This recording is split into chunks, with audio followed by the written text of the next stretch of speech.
Perbedaan orang dulu sholat dengan orang sekarang sholat. Dulu orang sholat karena mengenal Allah terlebih dahulu, memahami bagaimana cara menyembahnya, maka kenikmatan sholatnya Masya Allah ketika ditunaikan, khusyuk sungguh tak terlukiskan. Ada orang ketika sholat tiba-tiba lewat anak panah, dia tidak bergeser sedikit pun dalam sholatnya. Ada orang yang kemudian dalam sholatnya terhunus pedang, dan dia Masya Allah masih meneruskan sholatnya. Anda bisa bayangkan, ada orang dulu bertakbir sampai gemetar. Ada orang dulu dalam keadaan salat sangat menikmatinya, sujudnya bisa berlama-lama, kenikmatan bisa didapatkan.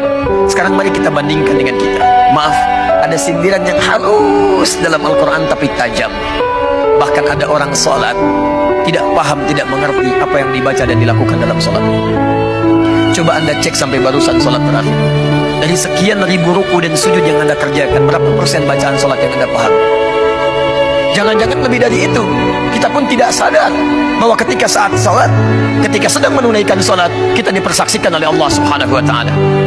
Bahkan kata Nabi di Abu Daud nomor hadis 666, ada orang salat yang tidak sadar berapa rakaat sedang menunaikan salatnya.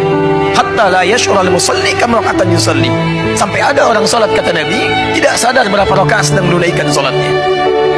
Orang dulu saking nikmatnya, rakaat pertama salat subuh sujudnya begitu berlama-lama karena kenal dengan Rabbnya. Sampai Nabi di akhir sujudnya seakan-akan menunggu sujud berikutnya begitu lama. Karena itulah beliau nikmati sujud yang terakhirnya. Indah, Masya Allah, bandingkan dengan kita. Dari sekian salat yang kita tunaikan, berapa yang kita nikmati? Jangan-jangan kita pun tidak merasa sedang menyembah Allah Subhanahu wa taala. Hanya lisan kita mengatakan menyembah Allah, tapi hati kita tidak hadir dalam lisan yang kita ucapkan.